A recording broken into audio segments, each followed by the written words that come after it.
Yeah, sure. Yes, that sounds Eso, good. mandas fotos, Hola. Hey, test. Buenas, buenas.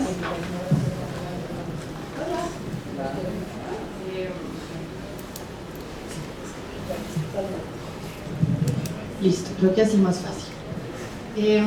Bueno, bienvenidas todos, todas ustedes a esta charla que se llama Travesuras con propósito, sátira y acción para crear cambios significativos.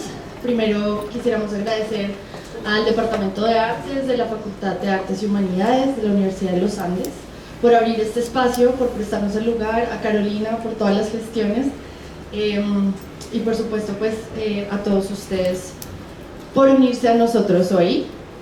Entonces voy a hacer una breve presentación, luego Mike hablará y nos contará algunos de sus proyectos más chéveres y al final haremos como una conversación en la que haremos preguntas juntos, como que voy a ayudar a moderar las preguntas que tengamos. Yo también traje algunas preguntas como para hacer una conversación que ojalá sea linda y provechosa. Entonces, bueno, para empezar, The Yes Men es un grupo de artistas, performers y activistas que han llevado a cabo travesuras con propósito en todo el mundo durante casi 3 décadas, usando la sátira y acciones estratégicas, desafían el poder corporativo y presentan una visión de cómo sería el mundo si los poderosos sirvieran a todas las personas. Utilizando ingeniosas estrategias, llaman la atención global sobre cuestiones críticas, respaldan a otros activistas y a veces convierten a los espectadores en participantes. Así que, ojo. Naomi Klein, que es periodista, escritora y activista canadiense, los ha llamado los Jonathan Swift de la generación Jackass, y pues entre muchas cosas que han hecho, han avergonzado a entidades nefastas mediante la suplantación de identidad, han creado ilusiones públicas para sugerir un camino mejor, han colaborado con comunidades afectadas para obtener cobertura mediática y han convertido a los stakeholders, entre muchas comillas, en activistas. También han convertido y destruido marcas con proyectos de anti-publicidad, han intervenido eventos para exponer la habilidad de los poderes establecidos y la profundidad de nuestra ilusión sobre ellos, y han realizado acciones casi instantáneas generando impactos efectivos en periodos muy cortos. Todo esto, toda esta cháchara, con el objetivo de crear cambios significativos y sobre todo que la prensa general se ocupe de temas críticos con la profundidad y la cobertura que merece. Entonces nos acompaña aquí Mike Bonanno, miembro fundador de The Yes Men, que va a presentar algunos de estos proyectos icónicos y que va a compartir algunas de las acciones más recientes que ahorita estábamos viendo, como uno de los videos de una acción que nos va a contar ahorita. Y pues estaré como moderando el evento también. Mi nombre es Laura Sarta, soy curadora, gestora cultural, doy clase a veces en la universidad en el programa de prácticas curatoriales contemporáneas que se abre también Y el próximo también semestre. un miembro de Yes Men. Ocasionalmente. Sí, hemos colaborado en algunos proyectos juntos. Entonces nada, vamos a hacer la charla sobre todo en inglés. Entonces, si alguien necesita, sin pena, si alguien prefiere que hagamos traducción, podemos hacer como pausitas y yo voy traduciendo lo más cerca posible. Seguro me tomaré unas libertades ahí como creativas en la traducción, pero manitas arriba si necesitamos traducción. Sí, está bien.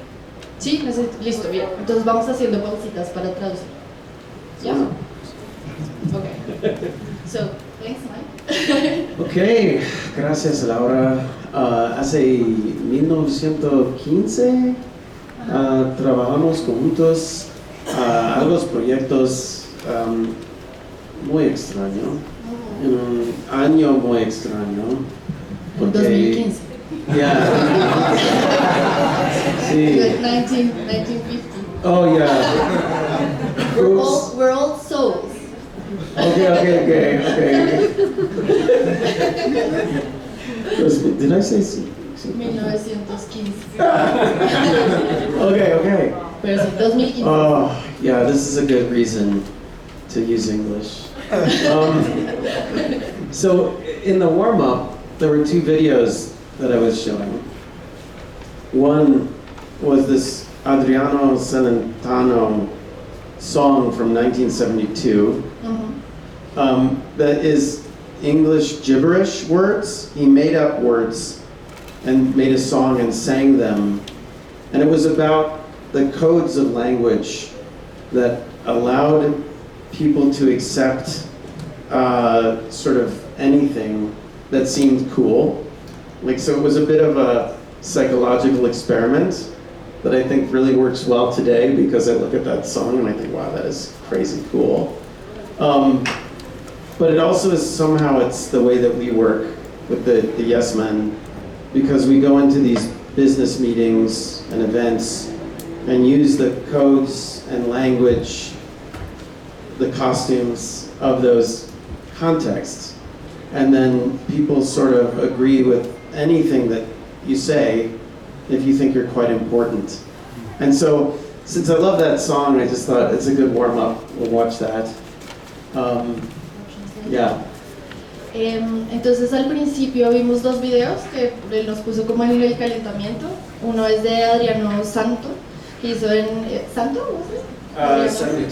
Santano en 1972, que él está como haciendo como si hablara inglés, y habló un poco de los códigos del lenguaje, que en ese momento le permitía a la gente aceptar como lo que fuera cool, y como lo que estaba cool en la época era como estas canciones como el rock en inglés. Entonces pues como que estaba emulando eso, y habla también de que eso es también un experimento como psicológico y que está relacionado con cómo The Yes Men funciona, y es que ellos van a estas reuniones de negocios y se presentan como si fueran pues personas de negocios, como con el look, la pinta, y es muy loco lo que pasa porque la gente tiende a aceptar lo que cualquier persona dice si se ve como ese papel.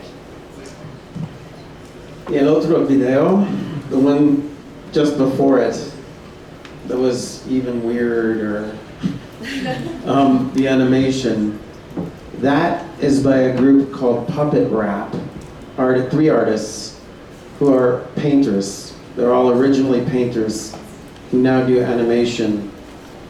And they created that video, and I saw it recently and recognized that what they had created was exactly the virtual world that we needed for a project we were doing. And so I asked them to loan it. I said, did you by any chance happen to make, accidentally, the Audiverse, the virtual world that Adidas was making for its unpaid workers so they could have good recreation without still getting paid? And they said, yes, it is. And so anyway, I'll tell you more about that near the end. But I was showing that in part because, there's a lot here. What we do often with the Yes Men can be kind of a collage of different contributors' work. And sometimes we put it together and then it becomes a big collaboration. So everything that you see in here is the work of many people, many artists contributing and working collectively. And even though us two get to be the face of it, it's really not us. It was her. A little. El otro video, que era más raro, es una animación de un trío llamado Puppet Rap. Son tres artistas que son originalmente pintores y que hacen animación y crearon ese video. Y cuando él lo vio recientemente, reconoció que era exactamente el mundo virtual que necesitaban para un evento. Entonces lo pidieron prestado, y era como el Adiverso, como el universo virtual de Adidas para los trabajadores que pues no son bien pagos ni remunerados ni tienen buenas condiciones de trabajo.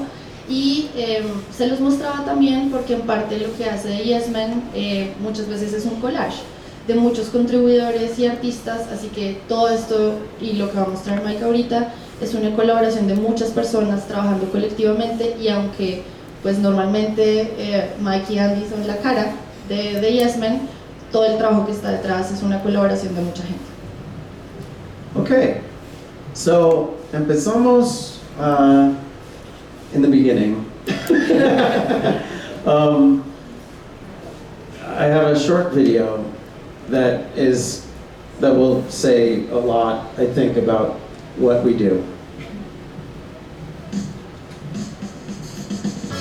We don't usually get arrested, but ever since the 1990s, Mike and I have been dressing up in secondhand suits and impersonating big and powerful people. Hello, this is Reggie Lamprey calling. I'm from the Yes Bush Can campaign. Hi, this is Ken Spratt from the WTO. My name is Francisco Guerrero. My name is Fred. I'm from Halliburton. We weasel our way onto center stage. At least for a little while. Mr. Oswald, you're not even on the directory of HUD. You're not even listed. You don't even have a phone number. It's come to that, hasn't it? The hoax was an elaborate one. For the first time, Dow is accepting full responsibility for the Bhopal catastrophe. Well, the prank, which briefly knocked 3% off Dow shares. When the jig is up, it makes the news. It's a group of pranksters who call themselves the Yes Men. An activist group called Yes Men. It's not the way most people protest, but it's our way to say no to corporate greed. Cool.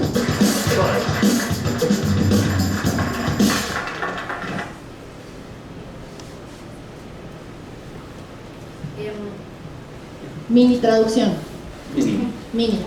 Entonces dicen en el video, no siempre nos arrestan, pero desde los 90 hemos estado haciéndonos pasar por otras personas. Nos metemos, traducción libre, ¿no? Pero nos metemos a los escenarios principales, así sea por un breve tiempo, y cuando se destapa la noticia que no somos esta gente de la que nos estamos haciendo pasar, son los Yes Men, y pues suceden cosas ahí. No es la forma en la que la mayoría de personas protestan, pero es su forma de protestar. Bueno. So, people usually ask, how did you start doing this? And it can be a little bit confusing because we started as part of the anti-globalization movement.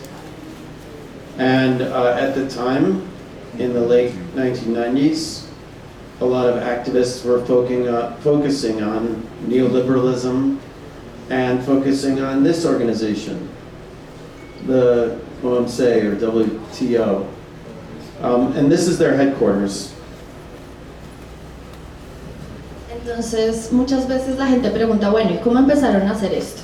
Y eso empezó como un movimiento antiglobalización. Realmente en los 90 muchos activistas, mucha gente se estaba enfocando en protestar la World Trade Organization, la organización de OMC. Organización Mundial de Comercio, gracias. Y pues empezó por ahí el proyecto. And this is their headquarters, but this was our headquarters. Esa es nuestra oficina. This is one of their many meeting halls. This is our meeting hall. And yet, we still ended up on TV representing them. Entonces vieron cómo eran sus oficinas, las de ellos, cuál era la diferencia entre The Yes Men y la organización real, y aún así fueron ellos los que salieron en televisión representando a esta organización. Y también conferencias como it's a high-level accounting conference for people who offshore money. Una conferencia de contadores para los que mandan como a paraísos fiscales su dinero. So, how does this mistake happen? How do they think that we are the other thing? Well, here it is. I reveal all. This is Andy using a computer. Este es Andy usando un computador. You can see he's excited to be using a computer. Pueden ver que está feliz de usar ese computador. He's excited because he has just made a website that looks like the OMC's website. Está feliz porque acaba de hacer un sitio web que se parece como el sitio web de la Organización Mundial del Comercio. OMC. And weirdly, people have emailed us and asked us questions like this one. Could you advise me of the relationship of Gibraltar to the WTO? From the Treasury Department of the Isle of Man. They're asking us, we don't know, so we have to look it up a little bit. Y entonces a través de ese sitio web la gente les empezó a escribir como si fueran esta organización, preguntando cosas como esta, cómo nos sugeriría, como, sí, me contaría cuál es la relación de Gibraltar con la WTO. And we answered the questions. So in this case, I think we said, Gibraltar is a large rock near Spain, and the WTO is an organization that's working to, enforce neoliberalism worldwide. Why are you asking that? Exacto, entonces ellos le respondían, por ejemplo, respondieron a esta pregunta que Gibraltar era una gran roca y que WTO lo que estaba haciendo era promover el neoliberalismo. So we're having all these great conversations with people who are getting angrier and angrier. Y empezaron a tener este tipo de conversaciones con gente que se iba rayando cada vez más. With the WTO, not with us, because we are the WTO. Con WTO, pero no con ellos, porque bueno, ellos eran el WTO. So Andy is getting happier and happier. Así que Andy se está emocionando cada vez más. And then a strange thing happens. We start getting journalists asking us to interview, like this one. I would like to interview a WTO OMC spokesperson on South America's new technology sector. Y luego empezó gente a hacer estas preguntas, como quisiéramos entrevistar ya personas de los medios reales de comunicación, cuál es como el representante de WTO para Sudamérica y el sector de la industria de tecnología. And so, as we're doing this, we're also learning about the WTO, and we realize it's very easy to be the WTO. Y nos estamos dando cuenta en ese proceso que es muy fácil ser la OMC. As long as you just understand their whole principle, which is that if you let the people with the most money do whatever they want, if you can buy freedom to do whatever you want, then everything will work out okay for everyone. And as long as you keep answering questions with that in mind, it's very easy. Y se fueron dando cuenta que era cada vez más fácil siempre y cuando entendieran la lógica de las organizaciones, en este caso la de la OMC, era que si dejas a la gente que tiene plata hacer lo que quiera con esa plata, pues como que esas lógicas se podían replicar. Jesus, look at how much hair I had back. Shit. Things change. But as you can see, also very happy to answer questions. It's getting more exciting. And then suddenly we get this question. Can Director General Mike Moore, who led the OMC at the time, address our conference in Salzburg? From the director of the Center for International Legal Studies. And we didn't know what to do about this, actually. Entonces llegó esta pregunta del director internacional de los estudios ¿de qué? De los, it's Salzburg International Legal Studies. De los estudios legales internacionales pidiendo que querían entrevistar a este señor, por favor. This is Mike Moore, who's now dead, but who was the Director General of the World Trade Organization. Este era el director real. Neither of us looks like that guy. We can't do it. Ninguno de nosotros se parecía, entonces no lo podíamos hacer. But we emailed them anyway after a few months of thinking about this. We emailed them back and say, we can't possibly send, we don't lie. We say we can't possibly send the Director General of the WTO. However, we would very much like to send a substitute. Dr. Andreas Bickelbauer, And they embrace it.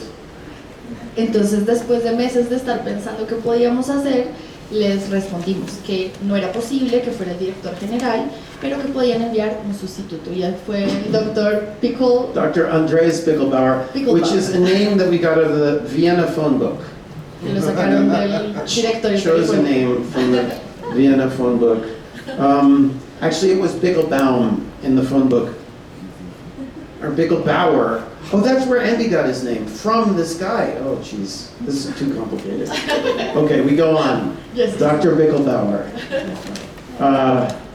So we set about the complicated business of looking like we represent the OMC.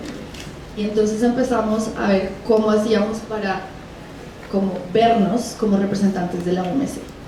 Okay, and then the rest is history. It's what you see in that video. But this is how it happened, almost by accident. But then over the last 20 years, we've turned it into a bit more of a science. Y entonces este proceso empezó un poco como por accidente y a través del tiempo de los años lo hemos vuelto una ciencia. But it turns out that it's also a science of mischief that has deep roots. And I know that it also has deep roots here that I don't know enough about. So I'm excited to meet some of you and learn from you as well. But it turns out it's got deep roots. And there are a few places of origin, and one of them, you go ahead. Y esa ciencia era realmente como la ciencia de la travesura, podríamos decir. Y pues esa ciencia tiene raíces profundas en muchos lugares, incluido este, y dice pues Mike que quiere conocer más de cómo eso ha sucedido acá y por eso quiere conocer a varios de ustedes también. So there's two things, there's mischief and activism and the deep stories of tricksters that every culture has that go way back. However, this is only here because this is where we begin our journey. This is a picture of you on your journey into history. Okay, here we go. Esa es la foto de ustedes en el camino a la historia, proyectándose a la historia. Y dice que está la travesura, está el activismo y también están esas historias profundas como de humor, sátira. No lo dijo así, pero más o menos va por ahí de humor, sátira, que son profundas en muchas culturas. But sometimes these stories of mischief also are just lodged in our brains as a thing from childhood, and I blame this man. Y muchas veces estas cosas también están como enraizadas en nuestra infancia y él le echa la culpa a este tipo. And since this is a country that I think does some Christmas thing, I thought I'd show this here because this is very anti-capitalist considering it's Christmas time and Christmas has become the time to buy, but he breaks into houses, right? He breaks in and he leaves gifts. You can't be more anti-capitalist than that. I mean, it's not just leaving gifts, but it's also like not telling anyone that he's going to sneak in and do it. So I think there's some mischief just even in this weird story of Santa Claus. Entonces en la historia de Papá Noel o de Santa Claus, él dice que también hay como algo de travesura y que el tipo realmente es como un anticapitalista que se mete a las casas sin decirle a nadie, que como que deja de más regalos, que claro, esto se ha convertido en una cosa como capitalista con el tiempo y siendo un país que celebra la Navidad le parece importante también tocar ese punto con nosotros. But every culture has these characters in the mythology or in the stories, the real stories, the history, that do things like change shapes, wear disguises, cross borders, go where they're not supposed to go, change genders, change ages, do all of this code switching, sneaking around, and creating a funhouse mirror for culture that is a way of poking fun often at the more powerful. The good tricksters attack the more powerful using agility, wits, and often humor. Pero estos personajes están en muchas culturas, cambian de formas, transgreden límites o fronteras, van a donde no deben ir, cambian géneros, cambian como de códigos, y se vuelven como un poco un espejo de la sociedad, generando a través como del humor burlas sobre todo hacia los más poderosos, y eso lo hacen con agilidad, con astucia y con humor. You're so good at this, thank you. I'm taking notes. Okay. This is my mother is from the south of Holland in the Flemish area, and this is a picture of a fox taking a picture. And it's the fox is the local trickster character, the most common trickster character from that region. So I thought we'd look at what the fox is taking a picture of, and it happens to be taking a picture of Jesus. This is an actual photo of Jesus. Yeah, thousands of years old, but very good quality because the fox knows how. But why, in God's name, is Jesus riding this absurd little donkey? Like, why? What's the purpose of this?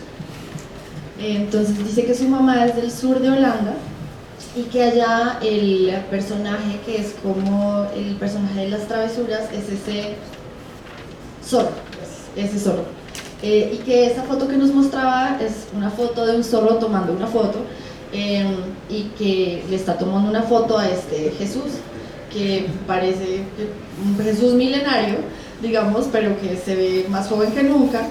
¿Y por qué está Jesús montado en este absurdo pequeño burrito? Yeah, this isn't the way. Yeah, and this it's because this is a symbolic act. This is an act of a trickster.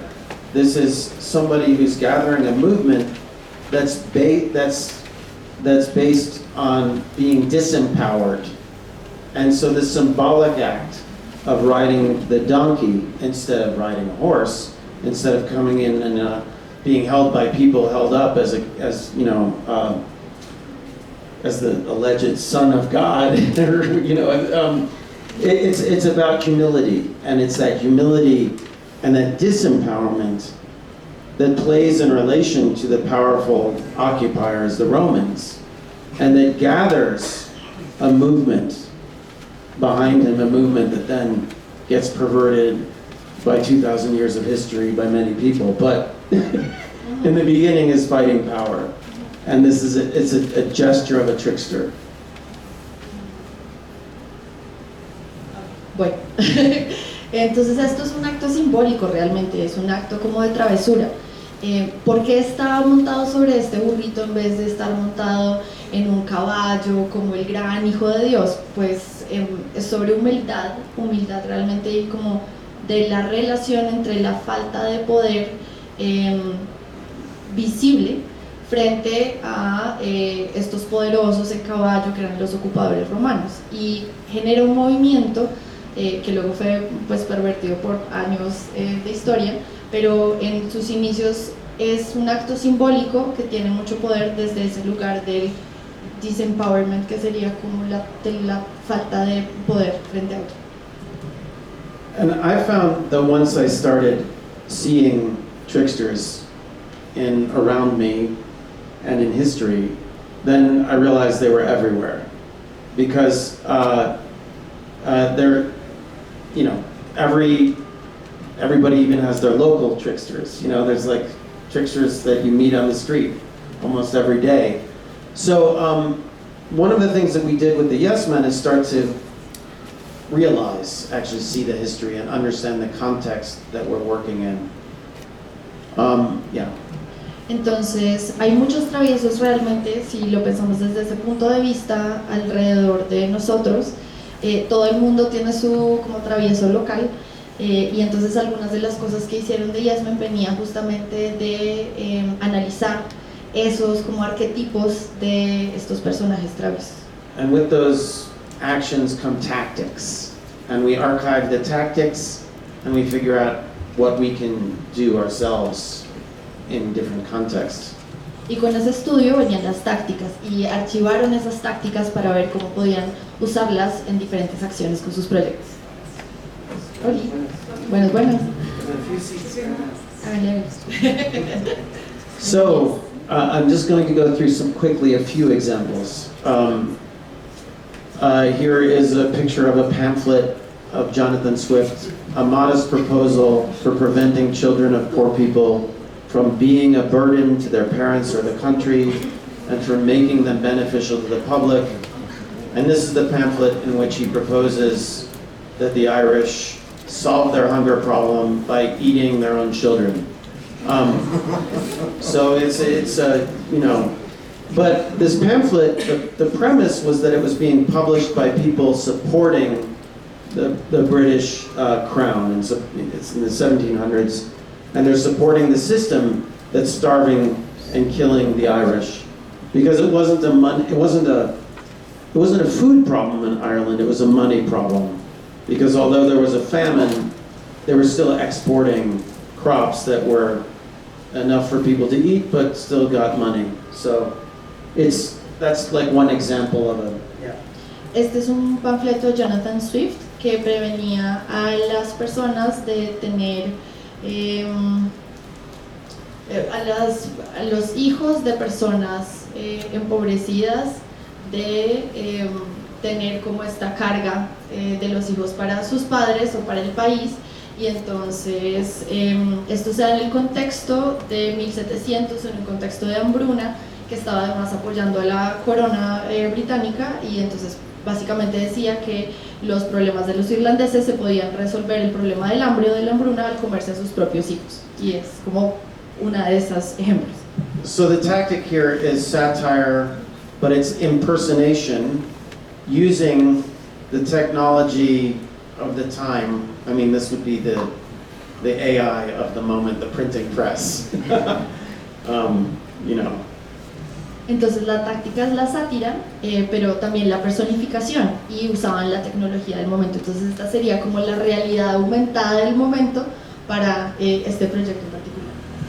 But it's also the tactics of civil disobedience, and that are tactics of the trickster. Here are women marching. They're suffragettes.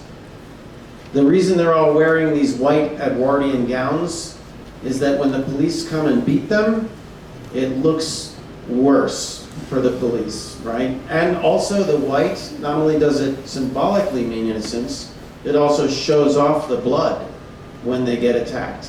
And I think these days, I think it's the violence that they were facing as a nonviolent movement at the time was quite extreme, and we often can forget that because, well, we don't have the color photos to look at, but there was a lot of beatings and a lot of blood and a lot of deaths, a lot of women killed.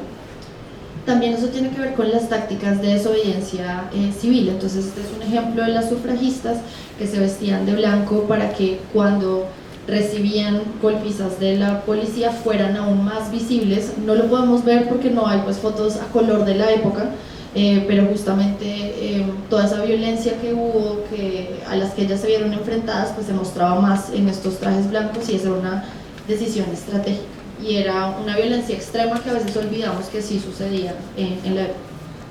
And it's a tactic of the trickster because they draw out the violence of the oppressor. They can't win by fighting the police, but they can win by demonstrating consistently and over time how unjust the system is. This works in democracies of some kinds. It doesn't always work when we have an authoritarian government. Y es una táctica como de las travesuras porque lograban demostrar consistentemente y con el tiempo que esta era una acción pues reiterada, y no funciona siempre, pero hasta cierto punto en las democracias puede funcionar como una táctica útil. But we also believe in recycling. Pero también creemos en el reciclaje. And so sometimes referring to an old movement that happened in the past is a really good tactic, like these climate activists in 2009 that dressed up like suffragettes. And as a result, at that moment in the UK, they were suddenly in all of the tabloid newspapers that refused to cover the dreadlocked hippies that were climate activists before. Y pues esta idea de referirse a un movimiento del pasado, en el 2009 en el Reino Unido logró que salieran en prensa y que un poco se negaba a cubrir las historias de estos como hippies con rastas que estaban haciendo movimientos como ambientales y no los sacaban en la prensa, y con esta acción como de cambiar el look y usar esa idea de las sufragistas vestidas de blanco sí lograron salir en prensa. Just a few more historical examples. This is a semi-naked man. I don't know his name. Este es un hombre desnudo, no sé realmente quién es. But he needs to make his own clothes because he's mostly naked. Pero tiene que hacer su propia ropa porque está básicamente desnudo. I mean, he also is running the largest, part of the crew, running the largest movement for anti-colonial democracy movement ever in history. And yet, he shouldn't have time to make his own clothes. It doesn't make sense. But he was in prison a lot too, that helped. You could do that in prison. But it's a symbolic gesture. It's about, it was about drawing a line and showing autonomy, about representing a way to be free of the colonial power. Y pues una persona que está liderando un movimiento de democracia anticolonial no debería tener que estar haciendo su propia ropa, pero es un gesto simbólico. Ayudó también que tuvo que ir a prisión, entonces tenía tiempo, dice Mike, pero pues era una forma también de representar ese movimiento como de la liberación y era un gesto simbólico. And this is the power, this shows the power of these symbolic gestures like this. Y eso muestra el poder de los gestos simbólicos como este. Yeah, the movement for Indian independence, when people tell stories about it, they tell stories about the symbolic actions that happened. And those are often the things that also gather more people to the movement. And they actually give energy to the people who are doing the hard work of organizing, making sure that you're keeping track of everybody in the movement and have a way to mobilize. But it's just an incredibly important part that makes sense along with all the other parts of movements that need to happen. Y entonces el movimiento de la independencia en la India, muchas veces cuando se cuenta, la gente lo que cuenta son las historias simbólicas de esos movimientos que sucedieron. Y dice Mike que es muy importante porque esto realmente es lo que da energía a las personas que están haciendo el trabajo increíble de organización y de gestión de esos proyectos, que muchas veces aislado no es suficiente, pero que unido a estas otras estrategias que él decía, mantienen como ese espíritu en alto. So a few images from the Salt March, where they're evaporating water from salt to demonstrate freedom from the British salt tax. Estas son unas imágenes de la marcha de la sal en la que pues están evaporando la sal del agua y pues básicamente lo que estaban demostrando era que se podían separar pues de esos poderes también económicos. And here's another image of a trickster that nobody ever thinks of as being funny, the way tricksters are. But actually, this is Rosa Parks. This is a more familiar image. So this is Rosa Parks sitting down on a bus. This is 1955, and Rosa Parks worked for the NAACP. She was basically a professional activist. This was very successful in 1955. in terms of gathering steam for the movement. But she wasn't the first one to do it. It happened many, many times before. For at least 15 years, activists have been doing the same action of sitting, refusing to give up a seat on the bus. And actually this slide here that shows Irene Morgan is of a 17-year-old girl who had done it a few years earlier, actually in the 1940s, and this case went all the way to a state Supreme Court. So, but it was an action that activists kept repeating, and they kind of agreed amongst themselves that they got it wrong in some of the previous cases. Either the timing wasn't right, or the casting wasn't right, if you think of it as theater. Like one of the main people who was doing it is called Bayard Rustin, and he was an openly gay black young guy at the time, like 18, 19 years old, when he was doing this action. But it didn't have the same galvanizing effect on people who, as Rosa Parks did later. Oops, sorry.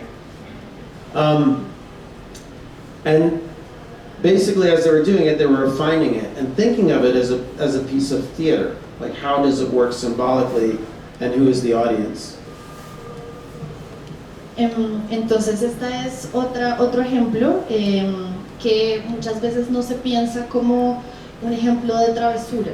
Ella es Rosa Parks, en 1955, ella era una activista profesional, y esto fue muy exitoso en términos como de generar como una sensación poderosa en el movimiento.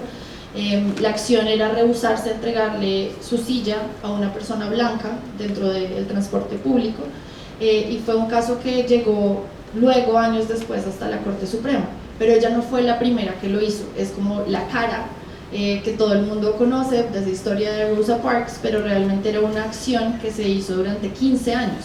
Muchas personas lo hicieron, y en casos anteriores pasaba que o no era buen timing, como que no era un buen momento, o el casting o la selección de las personas que hacían la acción no era el correcto. De hecho, él cuenta de una historia que una persona, un hombre afroamericano gay, que había hecho esta acción pero no recibía esta misma atención, y lo fueron refinando como movimiento hasta que fue así de poderoso y se volvió como la historia que normalmente conocemos, pues, de Rosa Parks. Yeah, so she, now, you know, she's basically over 40 years old. She's coming home from work. She's dressed conservatively in the photos that are made. And incidentally, this photo, is not a photo of the thing actually happening. This is a photo they took later. And the guy sitting behind her is not somebody who was actually on the bus. You can see the bus isn't crowded. If you think it through, it doesn't make sense. And this photo doesn't make sense. But this was a journalist who went and sat down behind her to make a better photo afterward, so that they had a good image. Because if you can tell your story in a single image, it really helps. Entonces, en esta oportunidad con Rosa Parks, una de las cosas que hizo que funcionara es que ella era esta mujer, o sea, el casting ya era esta mujer de 40 años que está vestida de manera muy conservadora. Esta no es una foto real de lo que sucedió, y pues esta persona que está atrás tampoco estaba montado en ese bus. La foto es rara si uno lo piensa como si fuera la foto de la acción real, porque no fue así. El señor que está detrás era un periodista que colaboró para generar como esta imagen, y pues esa es como otra táctica, generar la imagen con todas las como los ítems para contar la historia completa. Try. Okay, and now I have a few slides here, but I'm going to skip ahead for time. I can't resist showing this one though. Esta tengo que mostrar. Iba a pasar por otras, pero esta la tengo que mostrar. Two of my favorite characters from modern Mexican mythology. Unos de sus personajes favoritos de la mitología mexicana. Super Barrio Gomez, who is a superhero, who was born in a flash of light after the earthquake in Mexico City in the mid-'80s. and went about challenging politicians to wrestling matches, politicians who did not serve the needs of the barrios that were being ignored after the earthquake when the rebuilding had to happen, and was incredibly successful at gathering media attention and putting real pressure on politicians. If somebody shows up dressed like this and they set up a wrestling ring outside your house and he says, you have to come out and wrestle me, and the entire world of the media is there, it creates quite a scene. So sometimes a simple costume, a character, can be really fun. Este es Super Barrio Gómez, que nació de una cosa de luz después de un temblor en México, y básicamente lo que hacía era vestirse con este look de luchador y iba a las casas de los políticos, hacía afuera, montaba el ring de boxeo, y invitaba a estos políticos, los invitaba a pelear. Y pues era muy fuerte porque generaba como la atención de los medios de comunicación, llamaba a la gente de los barrios, y eran políticos que particularmente no estaban haciendo suficiente para apoyar a las personas después de ese temblor que había ocurrido en México. Entonces tenía pues componente también local y de acción directa. Yeah, and then a very different, he's standing here of course with Subcomandante Marcos from the armed Zapatista rebellion, a very different mode of operating, but still using stories and using tactics that involve kind of almost like superhero images, you know. I mean, and using trickster tactics, really coming from a place of not having power, leading an armed movement, but also often doing things like, you know, marching with wooden guns without even having real weapons, creating a spectacle that was something that was both created the conditions of fear and mythology that told a story, that helped tell a story, amplify a story that otherwise was unheard, and that really captivated the world, and was the reason why we got involved later, because the anti-globalization movement really had its roots with the Zapatistas, fighting against NAFTA and against the trade deals that were fucking over, you know, peasant farmers.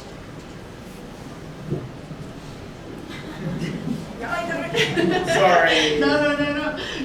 Este es otro personaje que les gusta a ellos mucho, que es el subcomandante Marcos de la Revolución Zapatista. Es otra forma de operar, pero usa unas tácticas como de travesura también para liderar ese movimiento, como por ejemplo generar una marcha masiva con armas en madera, como un espectáculo que creaba las condiciones de la mitología y que apelaba de pronto como a ese miedo para amplificar la historia, y eso fue pues absolutamente como cautivador, no solo allá sino en otras partes del mundo, y de hecho esa fue una de las razones por las cuales The Yes Men se unió como a ese movimiento de antiglobalización que unía esos puntos también con la lucha de los campesinos.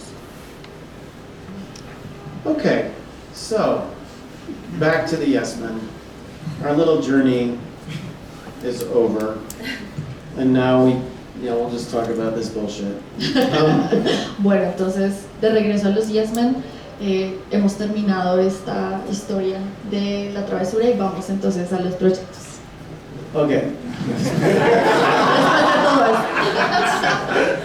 Nice translation. Thank you for that. Sort of. A los proyectos de ellos. Okay. Thank you. You're fired. No, I need you. Okay.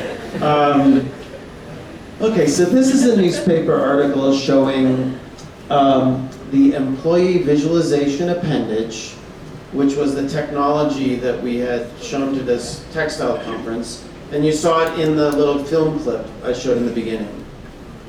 We're representing the WTO. By the way, this is the second largest newspaper in Finland, which isn't saying much, but still.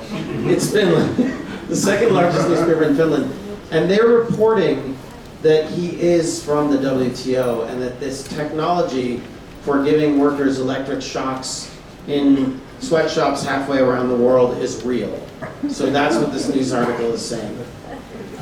Entonces este es un proyecto de un apéndice para empleados que estaban representando a la OMC, y esta es una noticia que salió en el segundo periódico más importante de Finlandia, que tampoco es pues, el periódico más conocido, pero pues contaba la historia de que esta tecnología de la OMC le daría como shocks eléctricos a las personas que estaban trabajando. And so this is one mode that we work in as the Yes Men. It's indulging a kind of dark humor. It's indulging it's kind of imagining the nightmare, amplifying a little bit what's going on already in the world, in order to make a point about what's already happening. So it's satire. Esta es una de las formas en las que trabaja Yes Men, usando el humor negro, amplificando como el horror de la pesadilla, digamos, y esa es una forma en la que Yes Men trabaja a través de la sátira. But what we kept finding out time and time again when we were doing these sorts of satirical actions in a business context was that people sadly didn't notice, or they simply, if they did notice, they didn't say anything. They just would agree because we were the most powerful people in the room. Well, a combination of things. They didn't want to stick out, they didn't want to challenge power, and so they accepted this golden phallus suit. And in fact, we thought we'd get kicked out, and instead we were the guests of honor at dinner still. And it was very weird and, I mean, difficult.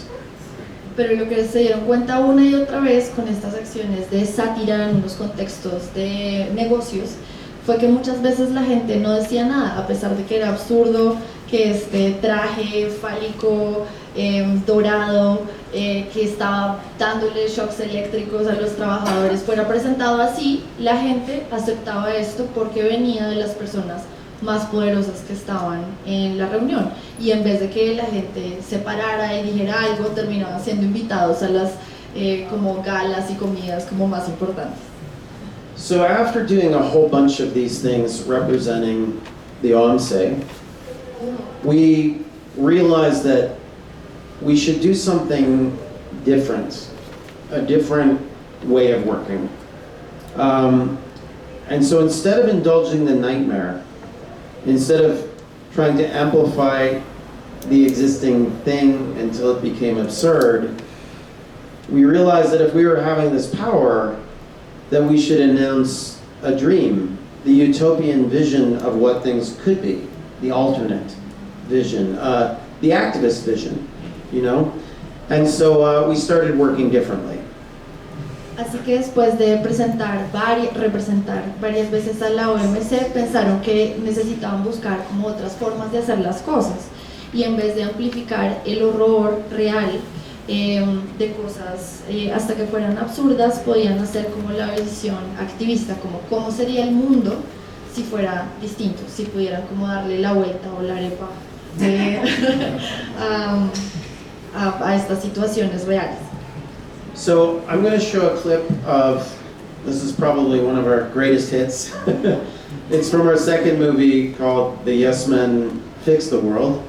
And this is a clip where Andy here, whose name, by the way, came from Dr. Andreas Pickelbauer, remember? It's not his real name, it's just the name, anyway. Announces that Dow Chemical, a company responsible for the largest industrial accident in history, is finally, after 20 years, going to meet the demands of activists who wanted Dow to clean up the plant site and pay the victims compensation.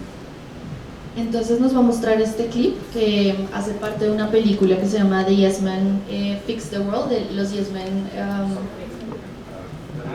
Arreglan el mundo, muy bien, gracias, el público tan colaborador. Y aquí Andy anuncia como representante de Dow Chemical que esta compañía, que fue la responsable del mayor desastre químico a nivel internacional, va a asumir la responsabilidad de los hechos y va a compensar a las comunidades que han sido afectadas. Oh God. Oh God. When we acquired Union Carbide 3 years ago, we knew what we were getting, and today we are prepared to do the obvious. Let's see. Don't film too much when we get there, I think.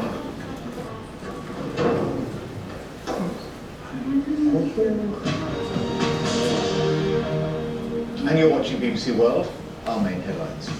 The world's worst industrial accident is being remembered in India today. It's 20 years since deadly gas leaked from the Union Carbide chemical plant in the city of Bhopal. At least 18,000 deaths are attributed to the leak. Many local people say the contamination has never been properly cleared up. Yeah. Should I typically just look right into the camera? The factory still exists here, and that's been a real problem for the people living here locally. I mean, the site I've been to it, and it's full of toxic waste. People who are living in these houses have all got a story to tell about that day 20 years ago. Many of them lost members of their family, and they say that they're continuing to suffer because of the tragedy. And they're saying somebody needs to answer for this. Legally, what they're saying is they want to pursue the company to try and clean up the site. But whether the company will accept liability seems doubtful. Well, joining us live from Paris now is Jude Finistera. He's a spokesman for Chemicals, which took over Union Carbide. Good morning to you. A day of commemoration in Bhopal. Do you now accept responsibility for what happened? Steve, yes. Today is a great day for all of us at Dow, and I think for millions of people around the world as well. It's 20 years since the disaster, and today I'm very, very happy to announce that for the first time Dow is accepting full responsibility for the Bhopal catastrophe. We have a $12 billion plan to finally, at long last, fully compensate the victims, including the 120,000 who may need medical care for their entire lives, and to fully and swiftly remediate the Bhopal plant site. Now, when we acquired Union Carbide 3 years ago, we knew what we were getting, and it's worth $12 billion. $12 billion. We have resolved to liquidate Union Carbide, this nightmare for the world, this headache for Dow, and use the $12 billion to adequately compensate the victims. Jude, that's good news that you have finally accepted responsibility. Some people would say too late. It's 3 years, almost 4 years on. When we acquired Union Carbide, we did settle their liabilities in the United States immediately. And we are now, 3 years later, prepared to do the same in India. We should have done it 3 years ago. We are doing it now. And I would also like to say that this is no small matter, Steve. This is the first time in history that a publicly owned company of anything near the size of Dow has performed an action which is significantly against its bottom line simply because it's the right thing to do. And our shareholders may take a bit of a hit, Steve, but I think that if they're anything like me, they will be ecstatic to be part of such a historic occasion of doing right by those that we've wronged. Just to reiterate what Jude Finistera, the spokesman for Dow Chemicals, has just said, he says that Dow Chemicals now fully accept responsibility for the events in Bhopal. Great. That's it. Great. Radio. I can tell you one thing. We're not going out of business. We will continue to make profit. We will simply make slightly less profit than normal. But we are doing the right thing. We're comparing here, though, the value of money to the value of human life, and there is no comparison. Exactly. I mean, how often does Dow get to, you know? It wouldn't be, I wouldn't want to be a Dow spokesperson otherwise. Good.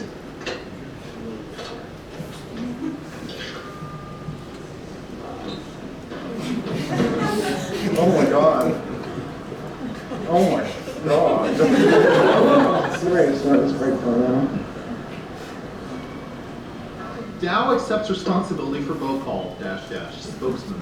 Where's that? In Reuters. Congratulations, your appearance. Everyone here at BBC cheered. It's over now and it's still headline news. Hello, this is Jude. Who has said that? Perhaps they're not in communication with the Dow leadership. Hello? Yes, this is Jude from Sterac. Sure. Right. Sure. Right. Let me just, yes, could I ask you to hold for a moment? Okay, thank you. They know.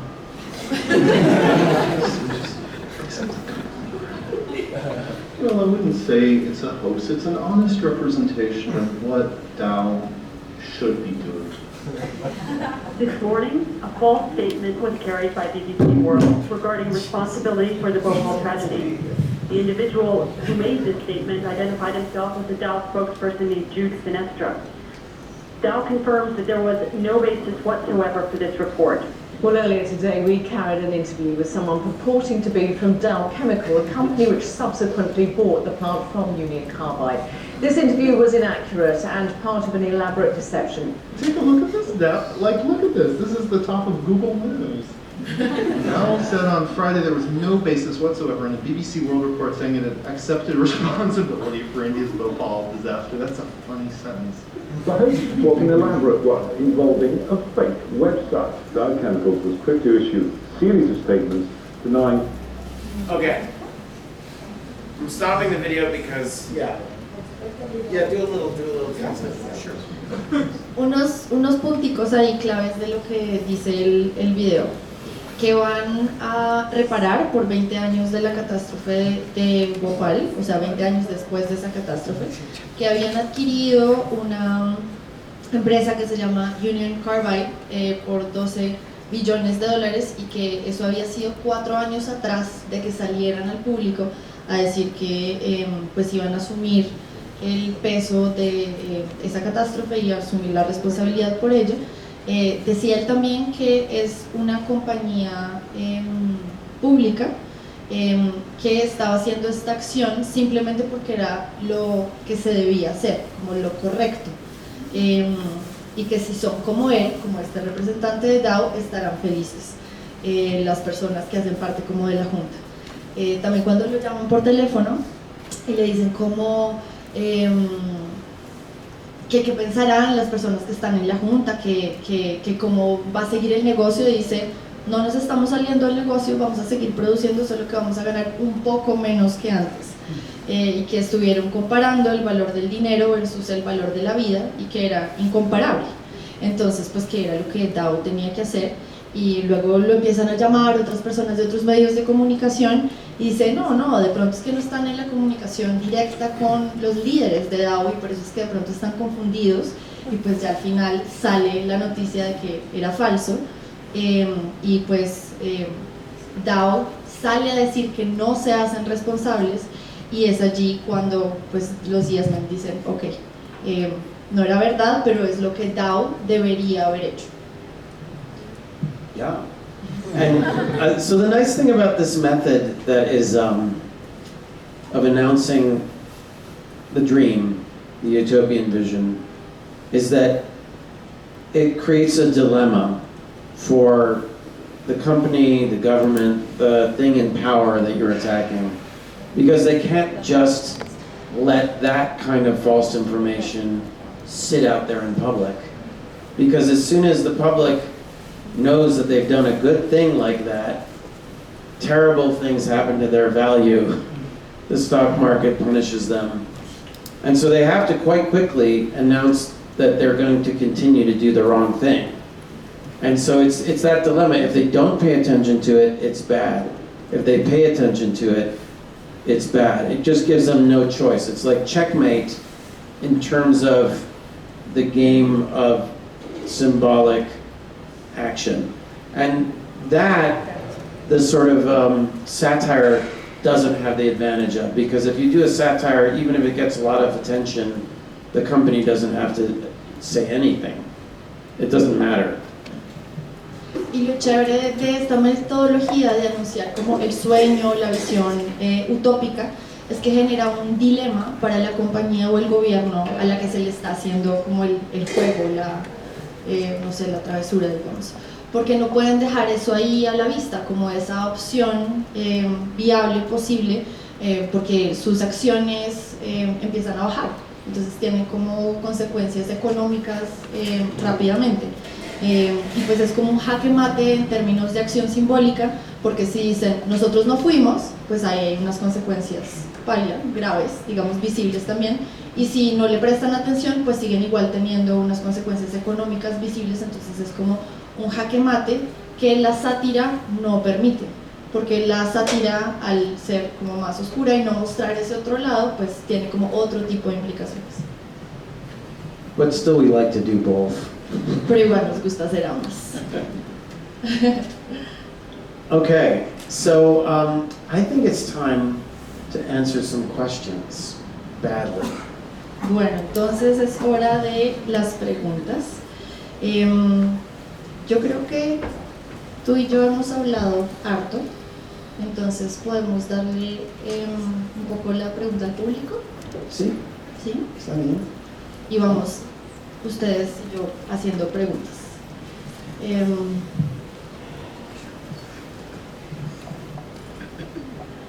¿Qué implicaciones legales tiene esto? None. It's all fine. Okay. Well,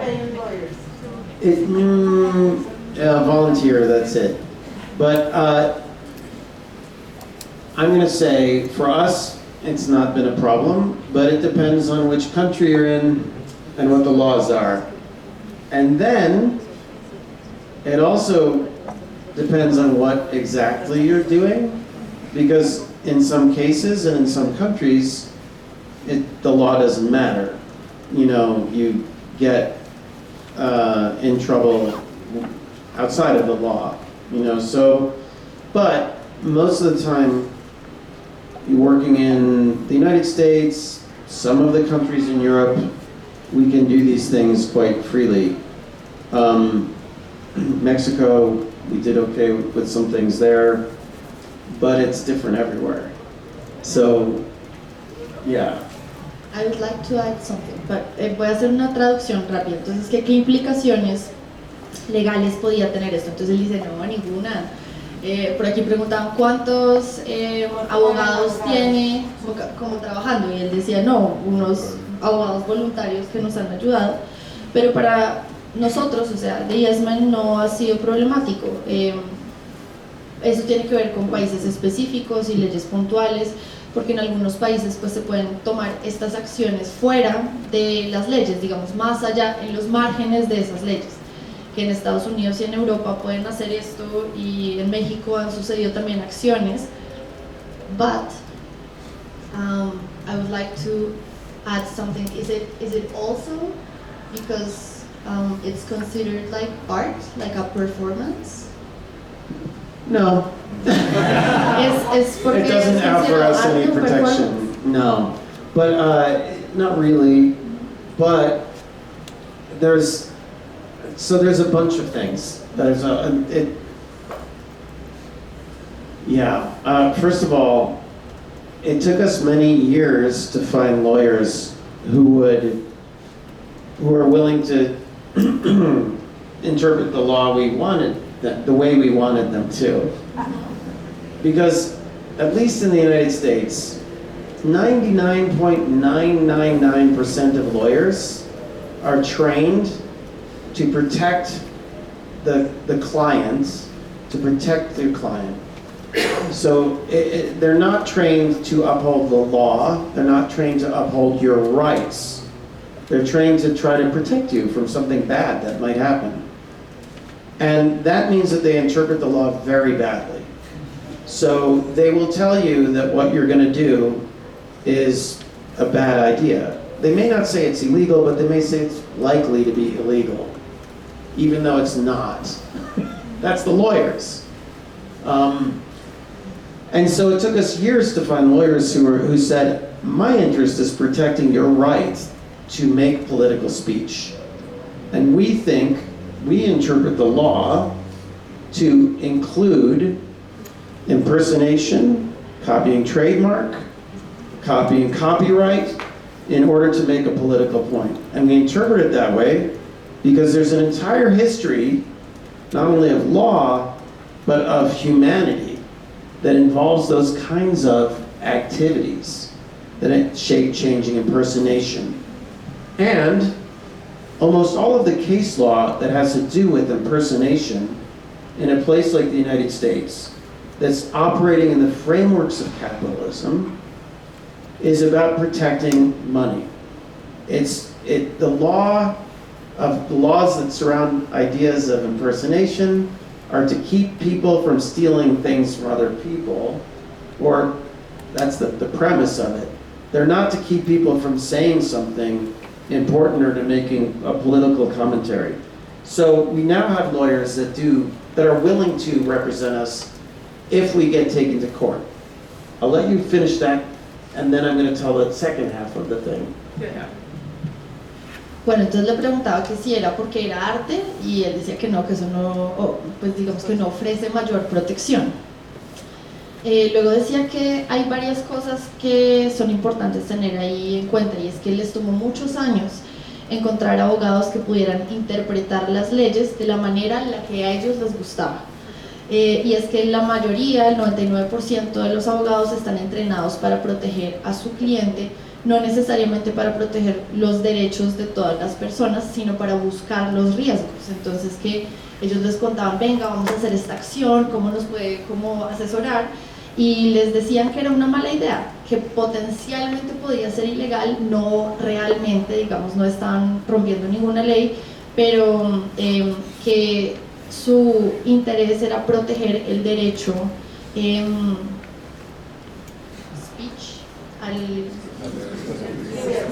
al discurso, gracias, al discurso, y el copyright estaba asociado a hacer unos comentarios políticos, y hay una importante y profunda y larga historia de la humanidad generando cambios a partir de estas personificaciones. Entonces que en Estados Unidos en particular, donde ellos trabajan, este tipo de proyectos están operando en los marcos del capitalismo, que normalmente están protegiendo particularmente el dinero.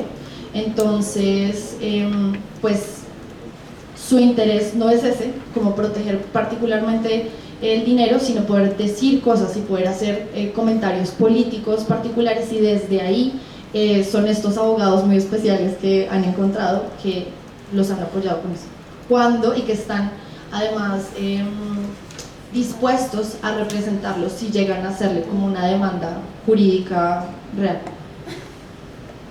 So the second part is that if you want to be sued, then a company is much less likely to sue you. So, because they know that if they are attacking, otherwise, if you're not rich, they have very little to gain. They're definitely going to lose money while they sue you. And then on top of that, they're very likely to lose face as well. They're going to, lose respect. And there's been a couple of key cases. The most famous one is called McLibel, where McDonald's sued a couple of otherwise powerless activists and spent years fighting them in court, and over the years became worse and worse in the eyes of the British public in particular. So we rely on those two things, And also, sometimes we just don't ask the lawyers. If we're going to do something, we're like, we better not ask because they might say no. Y la segunda parte es que si están pensando ser demandados, es menos viable que una empresa lo demande a uno. Porque saben que si no eres rico, no van a ganar mucha plata haciéndolo, y más bien van a perder dinero y tiempo en el proceso de mandarlo a uno. y que ha habido unos casos importantes como McLeod, en los que McDonald's terminó demandando a unos activistas, y pues cada vez que avanzaba el caso era peor y peor a los ojos del público, como por qué se la está montando esta empresa que tiene tanta plata a estos activistas. Entonces pues también como que va en contra de las empresas como ponerse en esa posición. This is my commentary. Y ahora un comentario es que, por ejemplo, aquí en el caso de Actualidad Panamericana, que fue demandado por Panamericana la empresa, pues también pasó eso mucho como desde el punto de vista del público. Aquí, de Actualidad Panamericana book that we saw too. Oh yeah. No? Yeah. It happened this sort of the same. So I was going to say that this is, in a way, plagued me from the very beginning, because I started doing this stuff over 30 years ago. But 30 years ago, in 1993, I first had this idea to switch the voice boxes on talking Barbies and G.I. Joe dolls and put them back on store shelves to be sold again. And so I can show a little clip from that. But when I was doing that,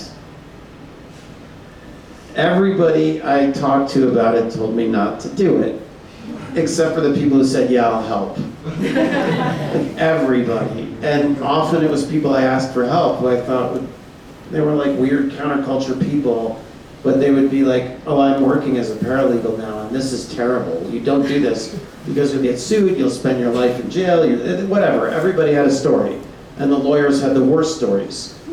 I did it anyway. Nothing bad happened. And actually, it's sort of what made me realize that there was something holding us all back from exercising our rights to political speech. And I've seen it now I've seen 30 years of it. And it keeps happening, and it's kind of getting worse in a way. But I'll show a little clip of the Barbie Liberation Organization thing. Yeah. Dice también Mike que él empezó a hacer esto hace 30 años y justamente en 1993 él tuvo una idea de cambiar las voces de la Barbie, de los G.I. Joes, los muñecos reales, y volverlos a meter en las cajas y que se vendieran así. Y él, a todo el mundo que le contaba esta idea le decía no haga eso, que después lo demandan, va a ir a la cárcel, eso va a ser un rollo. Y él igual lo hizo y nada malo ocurrió. Digamos para él de manera personal, el proyecto sí, ahorita hablamos de eso, pero le hizo como entender que muchas veces nos contenemos de hacer cosas y de ejercer nuestro derecho al discurso públicamente porque creemos que las consecuencias van a ser muy graves, pero no necesariamente es así. I'm now to treat this man continues detailed at 11.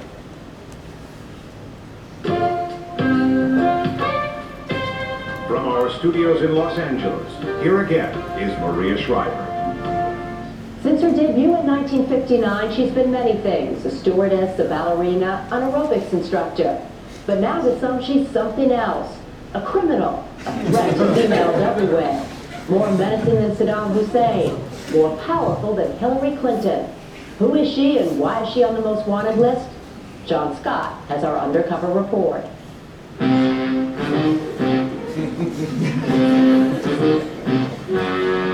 This is the suspect. Age 35.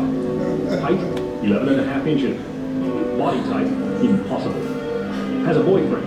Goes by the name of Ken. Name Barbie.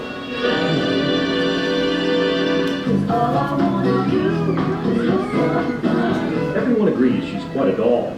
She's owned more shoes than Imelda, had more dates than Madonna, and made more money than the Donald. Mattel estimates that 2 Barbies are sold somewhere in the world every second. She's had more than 500 professional makeovers, and 100 million yards of fabric have been used to clothe her. She's been in our homes and on our TVs for generations.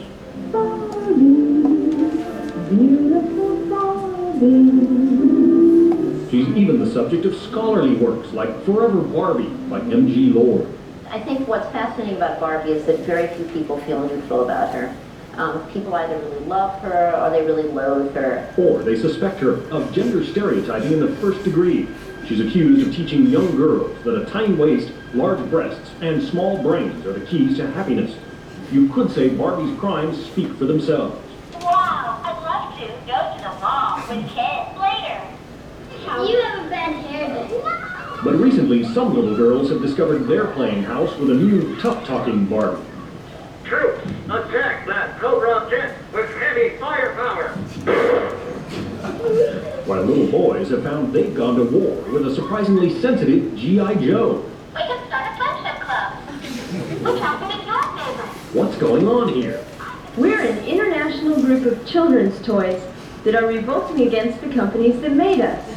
Dateline has traced this stunning cultural assault to a small yet dedicated counter-revolutionary cell on the campus of a major American university.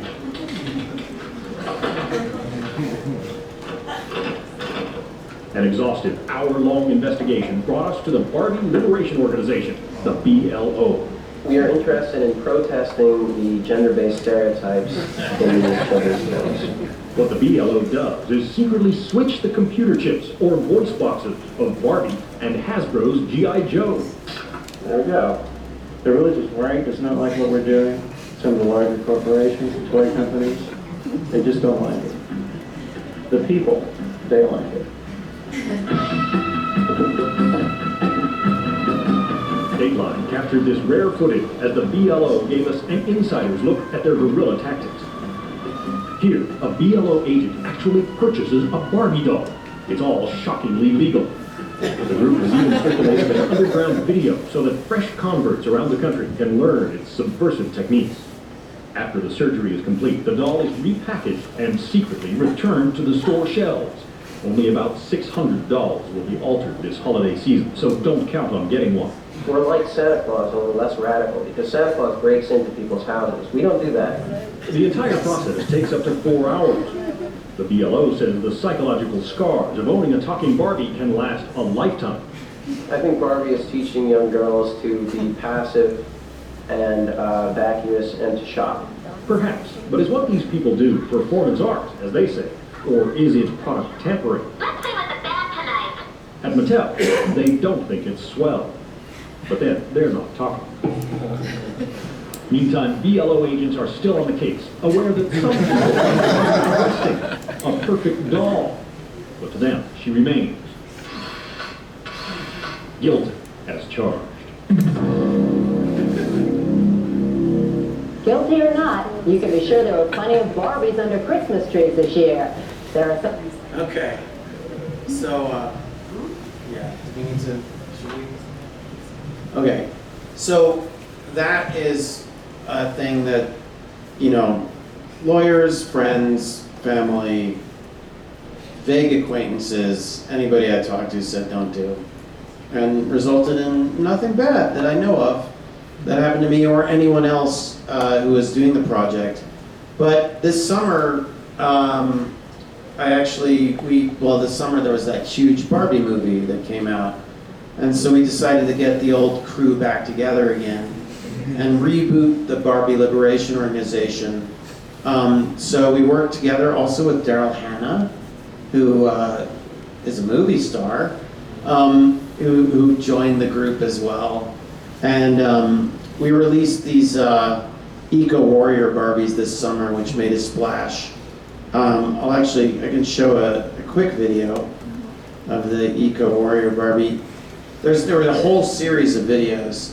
So this is a similar project where we announced that Mattel was going to stop making Barbie dolls out of plastic entirely, because basically Barbies are oil, you know, and they're creating they're contributing to a pollution problem. They're not our biggest part of it, but you know, there's a kind of bigger narrative here in terms of what toys we make, and it doesn't matter if Barbie has feminist ideas, because underneath the real political economy of the Barbie, what it is and how it's made, is still done in sweatshops, mostly by women who are barely making a living, and they're making it literally out of oil. So it's still destroying the ecosystem. So that we did a whole campaign based on that idea of utopian announcement. And while you find that, translate that, I'll find the video. Entonces, sobre ese que mostramos antes de el proyecto del 93, realmente nada malo le pasó ni a él ni a nadie que hizo parte del proyecto. Y pues estos amigos, conocidos, familiares, abogados le decían que no lo hiciera, pero recientemente se reunieron para hacer como el reencuentro de ese equipo que había hecho la Organización de la Liberación de las Barbies, Barbie Liberation Army, ¿cómo se llama el Army? El ejército, gracias, el ejército. Y entonces hicieron una serie de videos. Una amiga de ellos que también es una estrella de cine real se unió al proyecto, y la idea era un poco que Mattel iba a dejar de hacer las Barbies de plástico, y bueno, no importa, a raíz de la película de Barbie que salió recientemente, que pues Barbie tenga como ideas feministas, porque la economía política real que está alrededor de Mattel y de Barbie presenta pésimas condiciones laborales para la gente que las fabrica, y pues genera además una contaminación enorme en los ecosistemas. Entonces la idea era que Barbie iba a dejar de hacer estas muñecas de plástico, y además que los personajes iban a ser activistas climáticas. Entonces este es como el video de este proyecto que es muy reciente.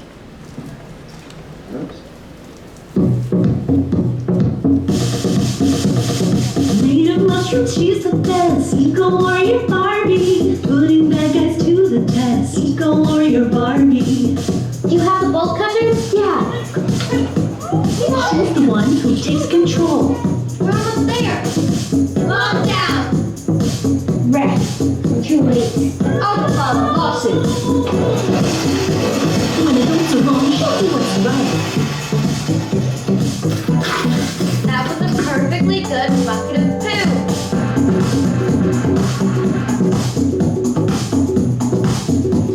She'll go anywhere, even France.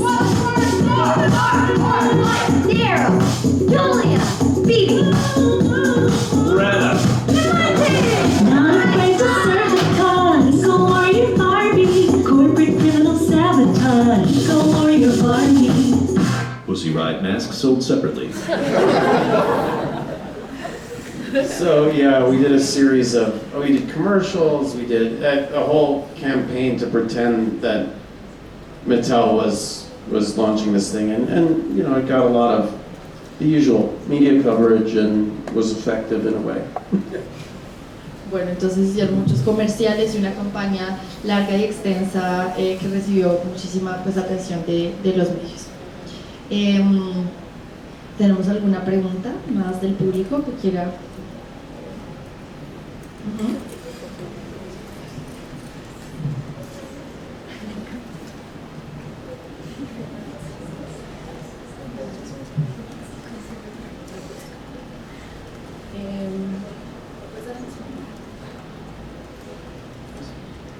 So I was wondering, with the whole WTO thing, you use technology to like aid you with like the website. In this past like 2 decades, technology has changed a bunch. Has it been like a pro to you? Has it helped you guys? How do you navigate the situations now? Sort of like, I was thinking of the Eli Lilly and Co., the one with the insulin thing that happened with Twitter. So yeah, like, has technology aided you in your things, or? Yeah, it keeps being useful and it keeps changing.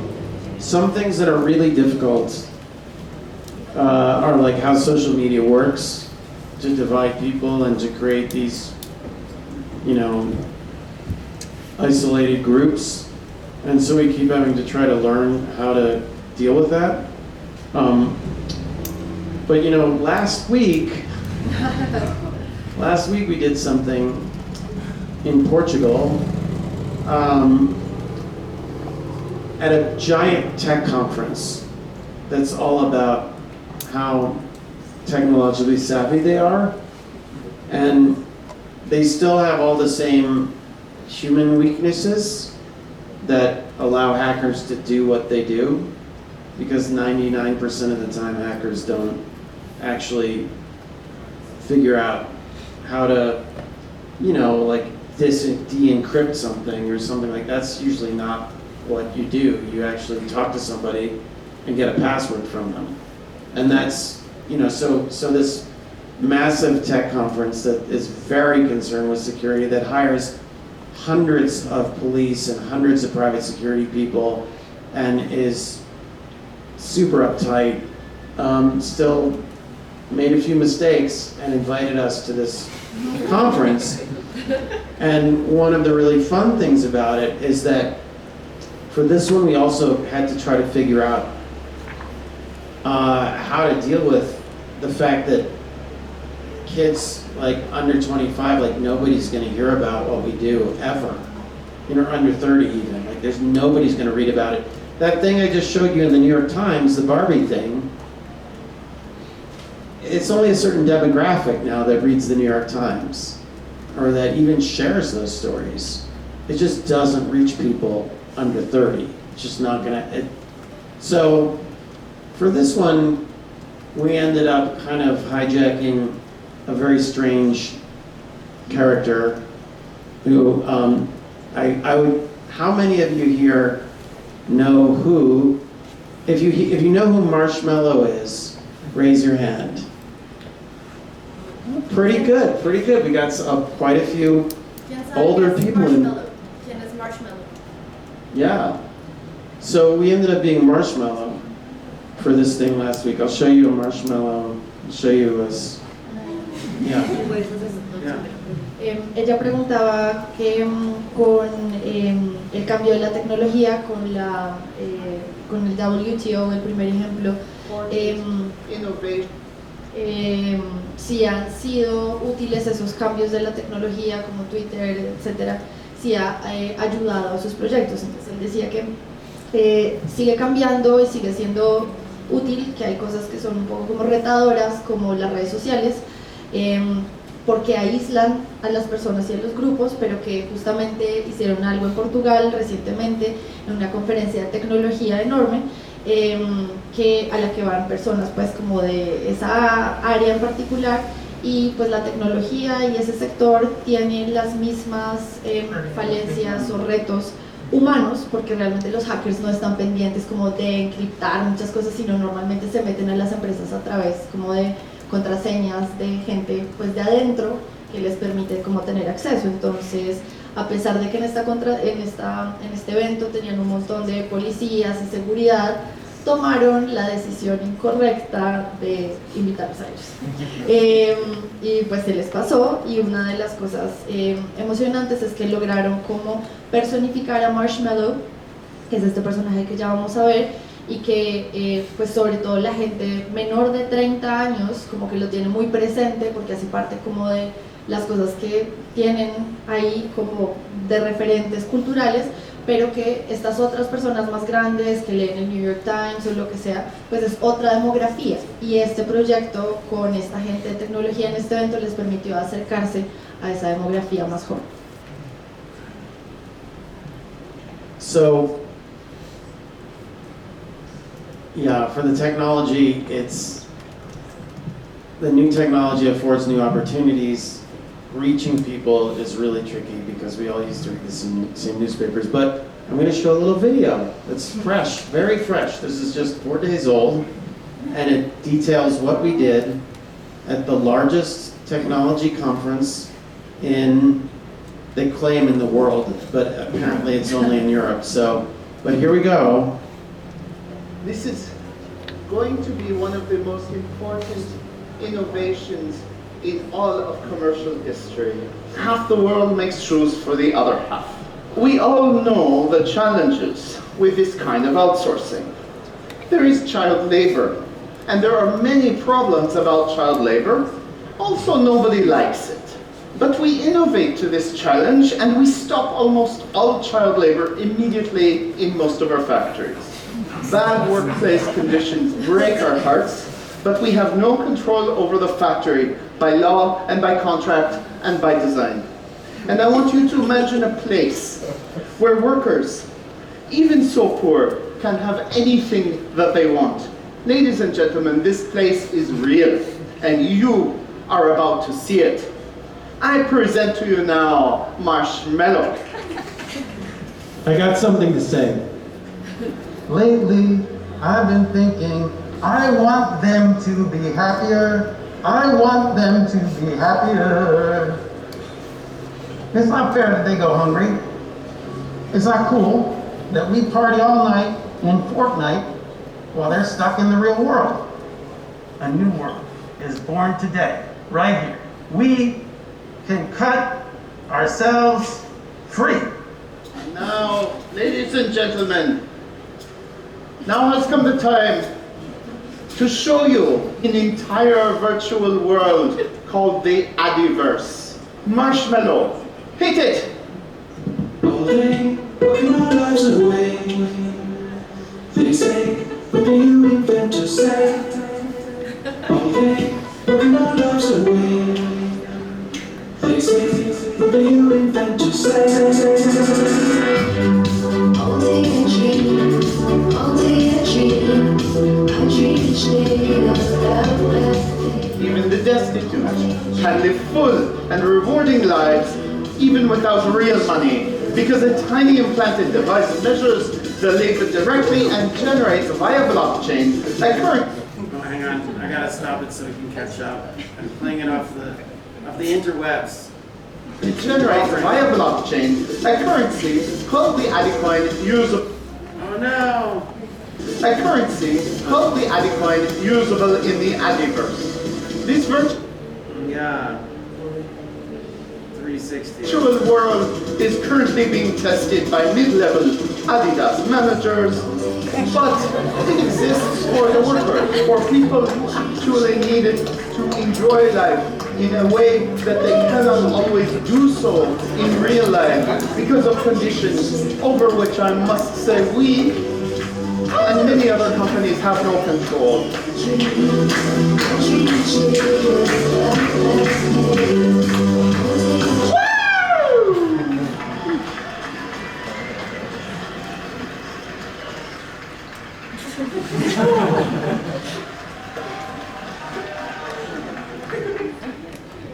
So that coin, that spinning logo is for the Audi coin. Oops. Whatever this is, no, I don't know. It's automatically coming up. But part of the whole thing was, everybody had on their seat, when they came in on their chair, an advertisement of this crypto called Audi coins. That was the revolutionary cryptocurrency that operates on a groundbreaking proof of labor protocol.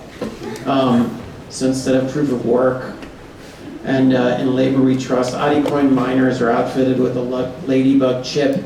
So that giant QR code actually worked to get people to this website. They also had a flyer about it that explained the whole thing on their chairs and talked about how all of the workers would become miners of AudiCoin and would be able to spend this money in this virtual world that they were watching, those strange Hieronymus Bosch animations. And yet the surprise there is that, yeah, the punchline is that you can only spend this virtual money in the Audiverse, which is a sick world. But nobody objected. There were 1,000 people watching, and then we went to a press conference afterward where there was virtually no dissent. And there was one or two questions that where people were like, well, what if it was also used to track something else besides just generate this coin?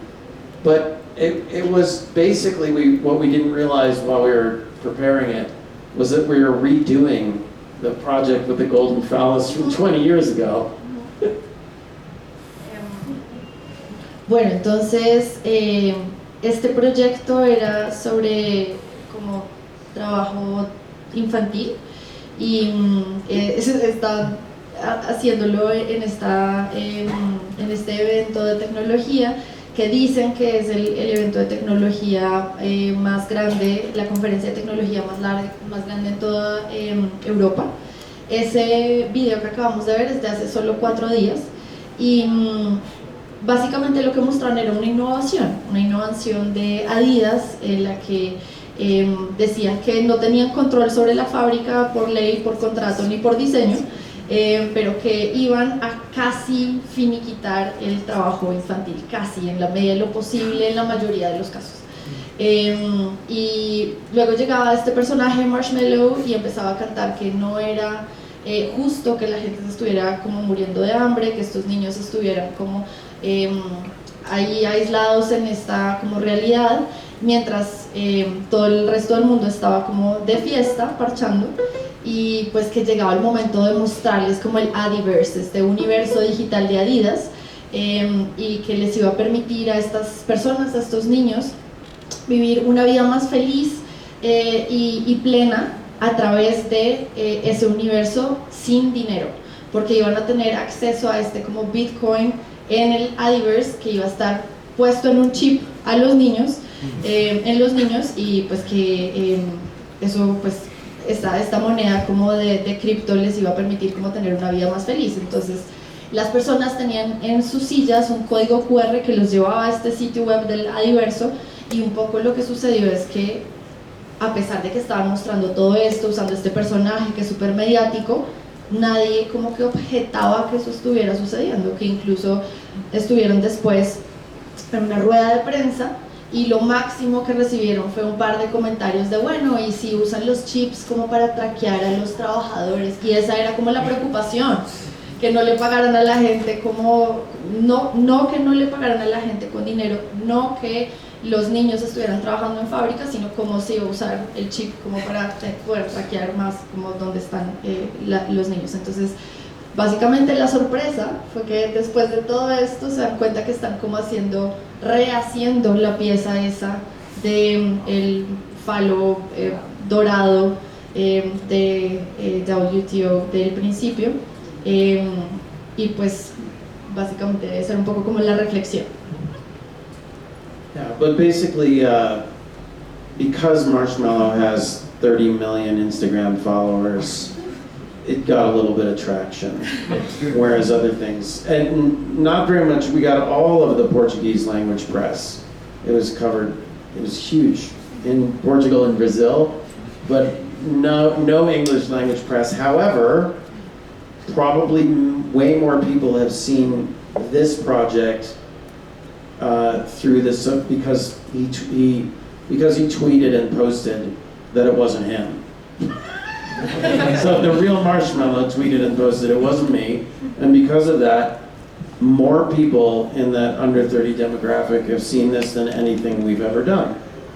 Y bueno, gracias a que Marshmallow sacó un tweet diciendo no fui yo, pues le dio muchísima visibilidad al proyecto, que tiene más de 30 millones de seguidores, y pues a partir de eso toda la prensa en Portugal y en Brasil también se enteró de este proyecto, y pues ha tenido también impacto para Adidas, obviamente. But we still don't know if that means anything as far as impact, because measuring, it's easy, there's a lot of, you can, with the traditional media and the way it works, there is a way of measuring it. For us, in social media, it's hard to know, it's so momentary, it's hard to know that it does what it does, if it does anything. Because this story is a little bit way too complicated, but it'll make a good movie. Y pues la historia es un poquito complicada esta de Marshmallow, pero hará una buena película. Y bueno, el tema de medir los impactos es siempre interesante en la diferenciación entre los medios tradicionales y las redes sociales. Entonces eso está por verse cuál va a ser el impacto real de esas cosas. I know I've held you here too long. Thanks for staying the extra time. I just want to make sure I say thanks to Laura, though. Carolina, thank you. Yeah, los hemos tenido aquí un ratico largo, sabemos, pero muchísimas gracias por haber venido, por quedarse hasta el final. Gracias también, Carolina, y a todas. Yeah, I'm happy to answer more questions too.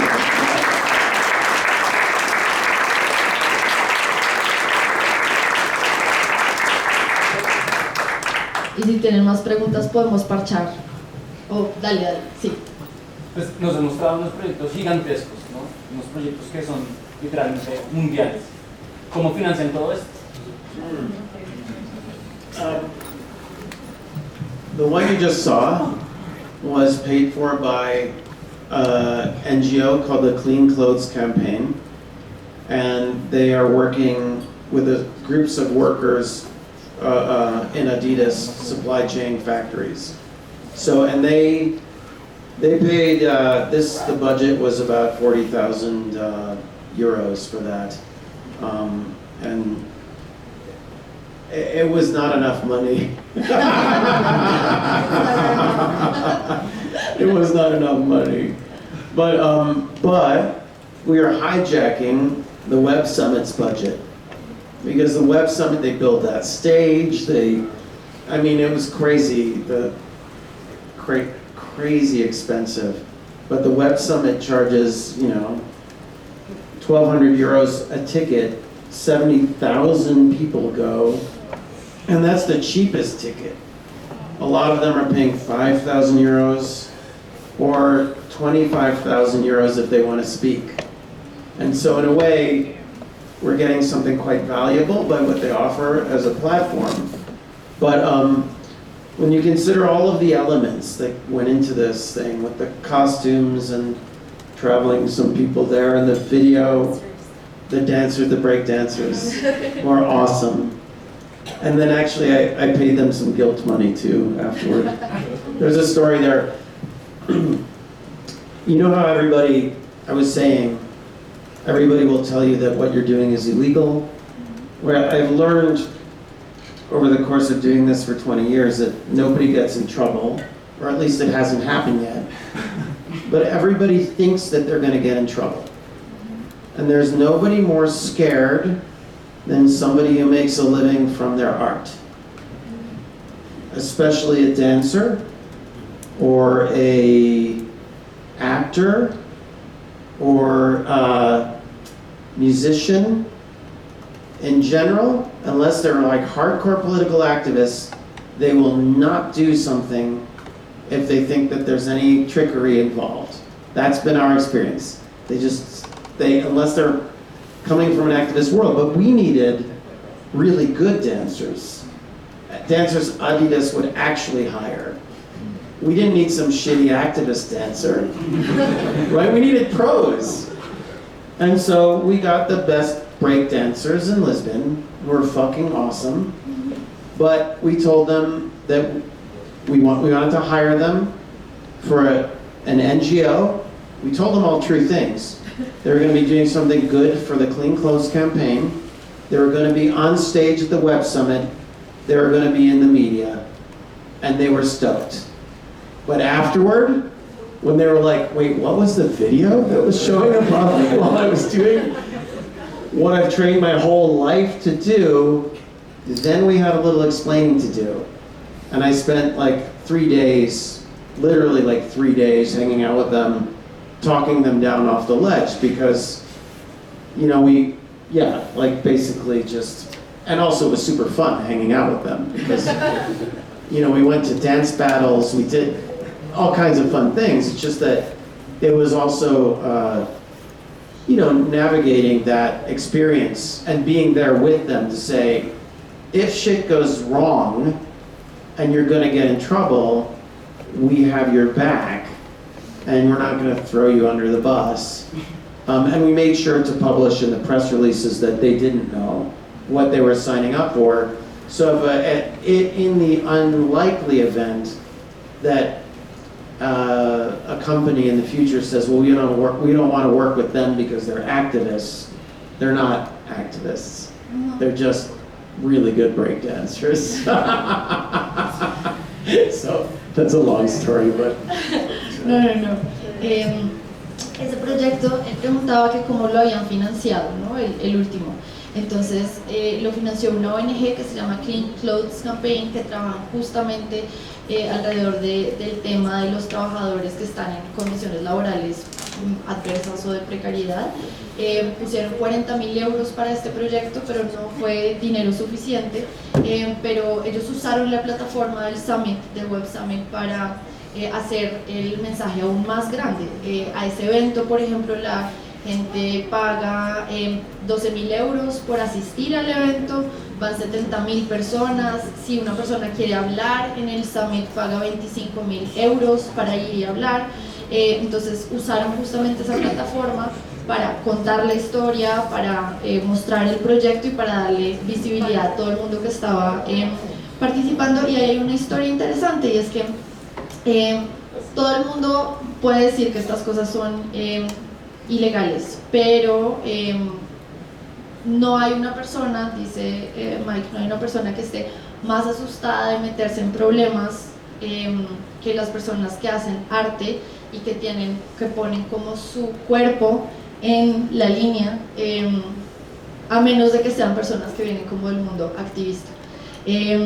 Y pues ellos necesitaban los breakdancers más tesos, los mejores, no como unos breakdancers ahí cualquiera como del mundo como del activismo, y entonces ellos efectivamente les dijeron que los contrataba una ONG, Clean Clothes Campaign, que iban a salir en los medios de comunicación, es decir, le dijeron como verdades, pero a medias, y que básicamente pasó 3 días acompañando el proceso de los breakdancers, que cuando estaban haciendo la presentación se dan cuenta de qué eran lo que estaban participando de verdad, y que era muy fuerte para ellos porque tenían miedo también de navegar una experiencia en la que los resultados de haber participado ahí pusieran en riesgo como sus condiciones de trabajo, sus posibilidades de hacer otra cosa con Adidas o con otras empresas más adelante, y pues estuvieron como 3 días haciendo como gestión del riesgo.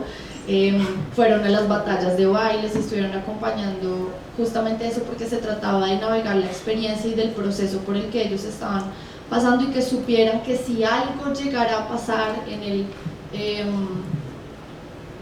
poco probable evento de que ellos se vieran afectados por esto, no los iban a botar debajo del bus, sino que justamente en las publicaciones, en los medios de comunicación y todo esto iban a decir que ellos no sabían, los breakdancers, de qué era lo que estaba pasando. Pero yo creo que eso es muy importante porque también habla como de un cuidado, ahí ya les estoy hablando yo, pero eso habla también de un cuidado, de unas prácticas de cuidado con su equipo, y sobre todo pues en unos contextos en los que mucha gente está poniendo en riesgo sea su reputación, sea su trabajo, como las otras cosas que están dejando de hacer por participar en esto, y me parece que es como una práctica muy responsable en términos de trabajo cultural. Yeah, and other projects of ours have been funded by other organizations. That's usually the way we work now, is we team up with an organization. Sometimes we do something for no money, and most of the time we try to have a budget. For a while we did okay with grants and things, but we ran out of those art grants. That was in the beginning. We got quite a few art funding, and then we tried to have movies fund things, but it's quite difficult in that world, because even if you get money for a movie, it's generally just going to pay for making the movie. It's not going to pay for the actual manufacturing of the stunt part, so yeah, it's actually still difficult to make things happen and get paid. Like we had this budget, 40,000 it's a good budget, but it's not a good budget if you're paying professional videographers, or professional editors. Anybody who's a professional, what they're doing, as soon as you have a big enough team to pull off something like this, like a big stage spectacle with all these elements and travel people, then suddenly your money is more than gone. So, yeah. Y bueno, durante algún tiempo intentaron financiar los proyectos como con becas, de arte, gracias. Pero ahora trabajan más consiguiendo dinero de organizaciones, de ONGs, para financiar estos proyectos como con estos como targets específicos, porque igual si se consiguen unos, como que depende también de la escala, ¿no? Entonces si tienen unos presupuestos muy grandes, pero el proyecto también implica una escala muy grande en la que tienen que contratar y pagarle bien a profesionales que están haciendo esto, pues también los presupuestos a veces se quedan cortos, entonces a tener presente eso.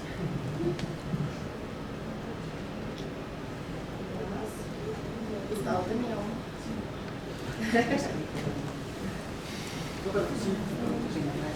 No, pues quería hablar un poco con el tema de la India, que tuvo una repercusión en su momento, los medios como que lo cuestionaron mucho.